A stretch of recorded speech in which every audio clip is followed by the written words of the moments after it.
नमस्कार, स्वागत है आपका झारखंड समाचार में। नियोजन नीति के विरोध में झारखंड में 48 घंटे का बंद, सड़कों पर उतरे छात्र, बसों की आवाजाही प्रभावित। 48 घंटे का झारखंड बंद शुरू हो चुका है। सड़कों पर सुरक्षा बल तैनात कर दिए गए हैं। सड़क पर उतरे छात्र। तो झारखंड में भीषण गर्मी के कारण सरकारी निजी स्कूलों को बंद करने की उठी मांग, विभाग ने बदला समय। और झारखंड भाजपा ने लोकसभा चुनाव 2024 के लिए शुरू की जमीनी स्तर पर तैयारी। जून माह के कार्यक्रम का खाका तैयार। झारखंड में 15 जून को दस्तक देगा मानसून, संथाल परगना के रास्ते करेगा प्रवेश। वहीं 12 जून से होगी नए हाईकोर्ट भवन में सुनवाई। पहले ही दिन बैठेगी संविधान पीठ, इस मामले में होगी सुनवाई। जनहित याचिका भी सूचीबद्ध।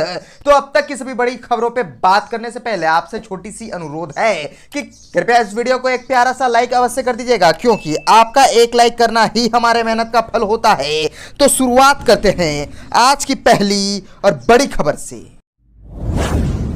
इस वक्त की बड़ी खबर झारखंड से आ रही है, जहां नियोजन नीति के विरोध में झारखंड में 48 घंटे का बंद। सड़कों पर छात्र उतर गए हैं, बसों की आवाजाही प्रभावित हो रही है। 48 घंटे का झारखंड बंद शुरू हो गया है। सड़क पर सुरक्षा बल भी तैनात कर दिए गए हैं। बल की अपील करने सड़क पर उतरे छात्र, टायर जलाकर रास्ता रोका। दरअसल स्थानीय नीति के विरोध में झारखंड स्टेट स्टूडेंट यूनियन ने 48 घंटे का बंद का आह्वान किया है। बंद का असर झारखंड के कई जगहों पर नजर आ रहा है। विद्यार्थी सड़क पर निकलकर दुकानें बंद करा रहे हैं। सुरक्षा के मद्देनजर पुलिस बल तैनात किए गए हैं। रांची में 1500 पुलिस जवान तैनात है। प्रमुख जगहों पर विशेष बल की तैनाती की गई है, जिसमें मुख्यमंत्री आवास, मोराबादी मैदान का इलाका शामिल है। बंद का असर फिलहाल राजधानी रांची की शहरी इलाके में तो नजर नहीं आ रही है, पर रांची के सटे नामकुम और मांझी कांके गुमला रोड में बंद का असर दिख रहा है। तो वहीं झारखंड के दुमका जिले में भी इसका असर देखने को मिल रहा है। जगह जगह रोड जाम कर दिया गया है, तो वहीं आवाजाही एकदम ठप है। हालांकि किसी भी तरह अनहोनी से निपटने के लिए पुलिस के जवान हर इलाके में तैनात है। और बताते चले कि सुरक्षा बल सीसीटीवी की मदद से भी कई इलाकों में नजर रख रही है। इन इलाकों में 2 दर्जन से अधिक सीसीटीवी कैमरे लगाए गए हैं। 2 ड्रोन कैमरा भी इलाके में निगरानी कर रही है। झारखंड राज्य छात्र संघ ने झारखंड सरकार 40 फॉर्मूले पर आधारित नई नियोजन नीति के विरोध में बंद का आह्वान किया है। 48 घंटे का बंद शुरू हो गया है। डीएसपी और एसपी ने जवानों से कहा है कि अशांति फैलाने वाले पर नजर रखे, उनके खिलाफ सख्त तरीके से निपटा जाना चाहिए।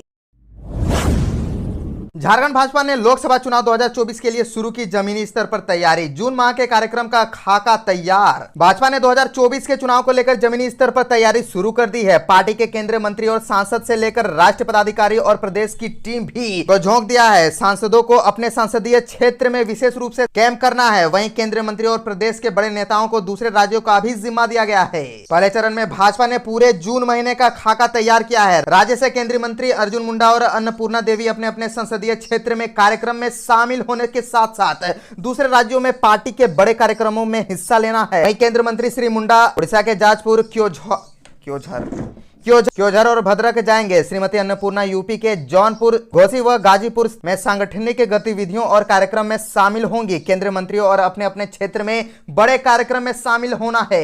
इधर पार्टी के सांसदों को जून महीने में संसदीय क्षेत्र में डटे रहने के लिए कहा गया है। सांसदों और पदाधिकारियों को 16 सूत्री कार्यक्रम पर काम करना है। सांसदों को व्यापक रूप से जनसंपर्क अभियान चलाने के लिए कहा गया है। वहीं वरिष्ठ व प्रभावशाली लोगों से विधानसभा स्तर पर संपर्क स्थापित करना है। इसके साथ ही लाभार्थी सम्मेलन, युवा सम्मेलन, व्यापारी सम्मेलन के साथ साथ विभिन्न मंच मोर्चा के साथ समन्वय स्थापित कर कार्यक्रम करने हैं। जून महीने में लोकसभा स्तर पर सभा होगी। इस सभा में केंद्र स्तर के नेता शामिल होंगे। झारखंड के केंद्रीय नेता, केंद्रीय मंत्री और दूसरे राज्यों के शीर्ष नेताओं की टीम उतारी गई है।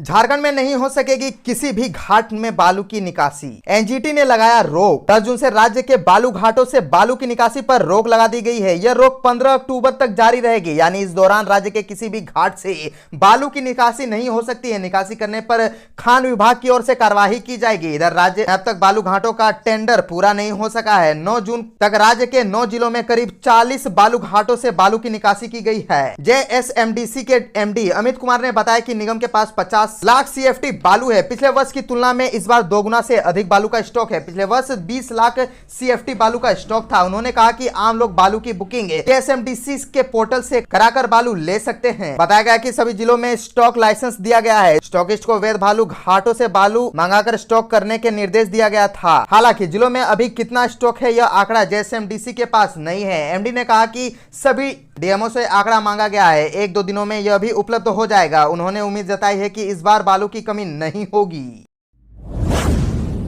12 जून से होगी नए हाईकोर्ट भवन की सुनवाई। पहले ही दिन बैठेगी संविधान पीठ, इस मामले पर होगी सुनवाई। जनहित याचिका भी सूचीबद्ध। झारखंड हाईकोर्ट के नए भवन में 12 जून से सुनवाई शुरू हो जाएगी। 12 जून को यह सुनवाई लगभग 2 बजे होगी। इस नए भवन में जिस मामले की सबसे पहले सुनवाई हो रही है वो मामला झारखंड शिक्षा न्यायाधिकरण के आदेश के खिलाफ की गई अपील। पहले ही दिन यहाँ संविधान पीठ बैठेगी जिसमें चीफ जस्टिस समेत 5 जज शामिल होंगे। इस मामले में सुनवाई के बाद पीठ यह फैसला लेगी कि जेट के आदेश के खिलाफ अपील हाईकोर्ट की एकल पीठ में होगी या खंडपीठ में। भवन में लिया जाने वाला यह अहम फैसला होगा जिसमें chief justice Sanjay Kumar Mishra, justice Ratnakar Bhengra, justice Anubha Rawat Choudhary, justice Deepak Roshan और जस्टिस नवनीत कुमार की संविधान पीठ सुनवाई के बाद फैसला करेगी। इस मामले में 2 अलग अलग आदेश आया था। झारखंड शिक्षा न्यायाधिकरण के आदेश के खिलाफ हाईकोर्ट में अपील की गई थी। फैसले में कहा गया कि जेट के आदेश के खिलाफ खंडपीठ में अपील की जाएगी, जबकि एक दूसरे मामले में दूसरे बेंच ने कहा कि एकल पीठ में ही अपील की सुनवाई होगी। अब मामला चीफ जस्टिस के पास है। चीफ जस्टिस ने संविधान पीठ में मामले को स्थानांतरित करते हुए सुनवाई के लिए 5 जजों के बेंच का गठन किया है।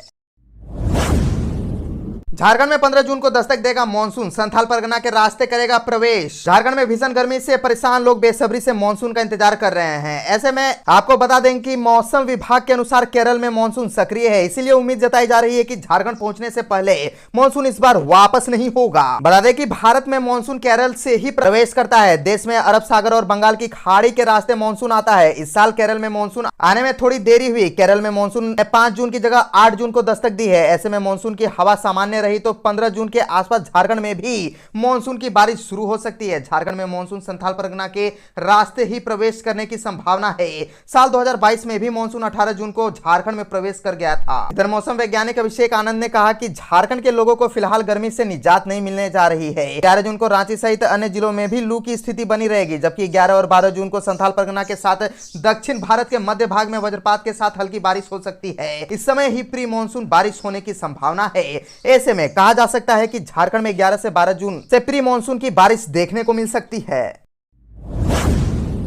झारखंड में भीषण गर्मी के कारण सरकारी निजी स्कूलों को बंद करने की उठी मांग। विभाग ने बदला समय। कोल्हान समेत झारखंड के लोगों को फिलहाल गर्मी से राहत नहीं मिलेगी। गर्मी का कहर अगले 3 से 4 दिनों तक जारी रहेगा। राज्य के तकरीबन सभी जिलों का अधिकतम तापमान 40 डिग्री सेल्सियस के आसपास ही रहेगा। मौसम केंद्र के अनुसार 11 जून से राज्य के कई इलाकों में हल्के से मध्यम दर्जे की बारिश हो सकती है। 15 जून के बाद ही पूरे राज्य में लोगों को गर्मी से हल्की राहत की उम्मीद है। जमशेदपुर में 43 से 44 डिग्री की भीषण गर्मी व हीट वेव चलने पर कोल्हान आयुक्त मनोज कुमार ने 17 जून तक कोल्हान की तीनों जिलों के सभी सरकारी व सभी निजी स्कूलों के संचालन के समय में बदलाव का आदेश दिया है। स्कूलों के अलावा आंगनबाड़ी केंद्रों के समय बदलाव का आदेश भी दिया है। 1 सप्ताह तक के लिए यह आदेश प्रभावी होगा। आयुक्त श्री कुमार पूर्वी सिंहभूम, पश्चिम सिंहभूम व सरायकेला खरसावा जिले के डीसी को भेजकर आदेश का अनुपालन सुनिश्चित कराने को कहा है। साथ ही स्कूलों में मध्याह्न भोजन व आंगनबाड़ी केंद्रों में पोषाहार मिले सुनिश्चित कराने को कहा है।